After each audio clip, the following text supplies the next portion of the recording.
episode of 100 Proof Emma. Today, I'm going to be introducing you to my all-time favorite non-alcoholic apple cider. I actually found the recipe in my hometown of Campbellsville, Kentucky, population 11,000 of the most amazing people I've ever met in my life, and I've been using it for about 20 years-ish. So, I brought in a couple of professionals that I have from the hospitality business, Amber and Amanda. They're gonna be trying it today and adding a little bit of liquors of their preference and letting me know if they like it or don't. So you better like it, low-key.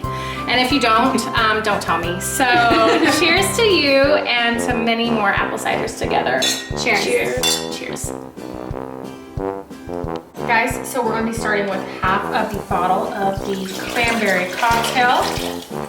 Anybody here like cranberry juice? I love cranberry juice. Oh, of course, how did I know?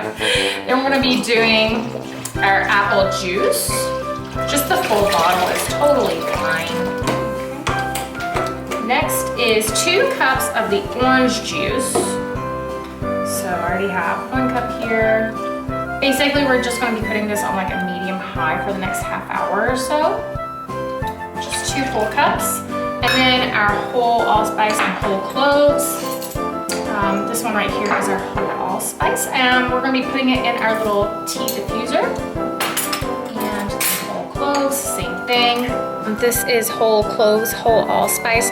It's really important that you actually do get whole cloves and whole allspice, or else it's just gonna be like a powder format floating around the top. Just gonna let it sit in here. We're gonna put it on like maybe like a medium high or something for probably about a half hour or so. And then we're gonna come back, get this egg together. Everything's fine. Everything is totally fine. And we're gonna try it out and you're both gonna let me know if you like it or if you don't. I'm excited. Yes, awesome.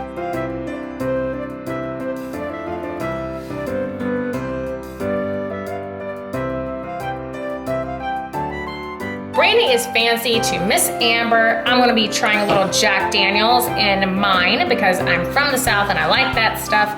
Amanda is gonna be trying some tequila.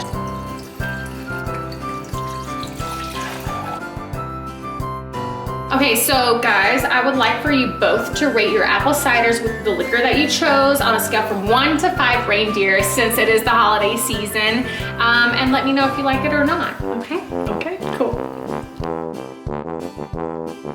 Okay, so ladies, I'm so curious how you rated my apple cider. Okay, on a count of 1, 2, 3. Okay, 1, 2, 3.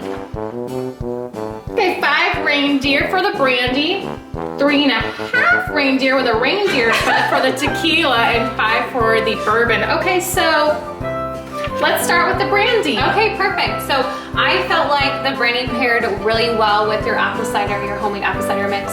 I come from a family that likes to drink hot toddies during the winter season, so I think this is a perfect pair. So I'm gonna give it a 5. Yay, yeah. 5! However, we have a 3.5 over here with the tequila, and I'm so curious, how come?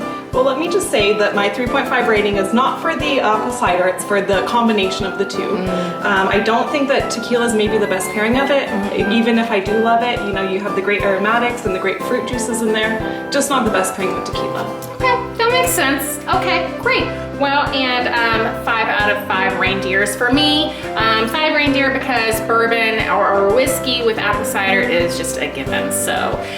Cheers to you, to many more happy hours together, whether virtually or in person, and stay tuned for the next 100 Proof Emma video.